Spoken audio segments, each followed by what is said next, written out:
कल मैं जंतर मंतर गया कि अपनी प्रॉब्लम्स को जंतर मंतर प्रोटेस्ट में जाकर हम अपनी प्रॉब्लम्स को उठाएंगे। तो उस समय वहाँ महबूबा मुफ्ती आई हुई थी स्टेज पर। तो हमने वहाँ वॉलंटियर जो भी लोग थे अंदर स्टेज के आसपास, मैंने उनके पास जाने की बहुत कोशिश करी। पहले बहुत देर में पहुँच पाया वहाँ तक। मैंने उनसे कहा कि भैया मैं नीट का मुद्दा हूँ, मैंने नीट का कई बार पेपर दिया है, बहुत बाउंड्री पे आके रह गया, वो मेरी कुछ बात सुनी जाएगी क्या? तो बोले अभी तो टाइम नहीं है, अभी तो टाइम नहीं है। मैं वो मुफ्ती जा चुकी थी, लगभग 1-1.5 घंटा में वहाँ हो चुका। तो हमने फिर से कहा कि भाई कोई बात करेगा क्या? तो बोले आप रुको, कल आना, कल बात करा देंगे आपकी।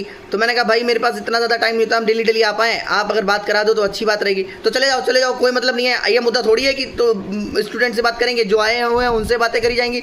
मैं वो मुफ्ती जा चुकी थी, उसके बाद अब किन से बातें करी जाएंगी? स्टूडेंट का मुद्दा है, नीट के बच्चों के लिए ये मंच सजाया गया और नीट के बच्चों से बातें नहीं करी जाएंगी। मैंने उनको सबसे बताया कि मैंने कई बार पेपर दिया है, मैं बहुत ज़्यादा प्रॉब्लम में हूँ, मैं बाउंड्री पे आके रह जाता हूँ, प्रॉब्लम्स क्या है, इस बारे में कोई सॉल्यूशन क्या है, ये सारी बातें मुझे पता हुई, लेकिन कोई सुने मेरी बात।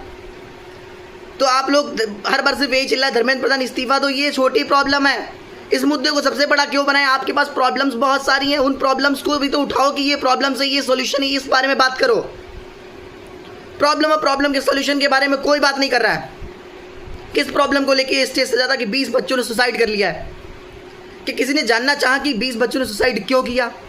सत्ता पक्ष, प्रतिपक्ष, सीजेपी प्रोटेस्ट, किसी ने भी ये जानना चाहा कि 20 बच्चों ने सुसाइड क्यों किया? क्या रीज़न रहता होगा इसके पीछे कि बच्चे सुसाइड करते हैं? सामान्य परिवार का बच्चा ही हमेशा सुसाइड करता है जिसके पीछे कोई बैकअप नहीं होता है, क्योंकि वो अपना सब कुछ अपनी सारी सेविंग्स, फैमिली की वैल्यू, सब कुछ उसका दांव पे लगा होता है। आप समझ नहीं सकते हो क्या क्या दांव पर लगा होता है उसका।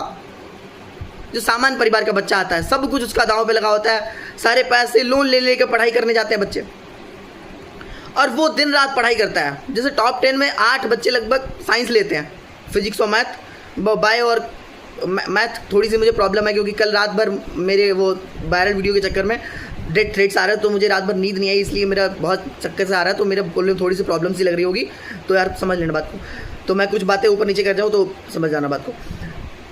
तो प्रॉब्लम ये है कि जो बच्चा करती तैयारी वो पूरा दिन रात पढ़ाई करता है, पूरा दिन रात लगा देता है, सब कुछ अपना लगाता है, उसके बाल झड़ जाते हैं, ये देख लो, आंखें गड्ढे में चली जाती हैं, बुढ़ापा झलकने लगता है, चेहरे पे उम्र झलकने लगती है। जब ये प्रॉब्लम्स आती है तो अंदर से दर्द निकलता है, लेकिन वो प्रॉब्लम्स जानना ही नहीं चाह रहा कोई। क्या प्रॉब्लम है? जेपी नड्डा जी किससे मिले? सौरभ दास से। उनको क्या मेरे प्रॉब्लम के बारे में पता है कि आज संसद भवन में चर्चा करी जाएगी? जो चांदी के चम्मच अखिलेश यादव, राहुल गांधी लेकर मुंह में पैदा हुए, उनको क्या मेरी प्रॉब्लम के बारे में पता है? किसी ने नरेंद्र मोदी हो, चाहे जेपी नड्डा हो, चाहे सीजेपी प्रोटेस्ट हो, किसी ने बच्चों से बात करना चाहा कि बच्चों को प्रॉब्लम क्या है? हर कोई धर्मेंद्र प्रधान इस्तीफा दो, किसी ने प्रॉब्लम्स के बारे में जानना चाहा?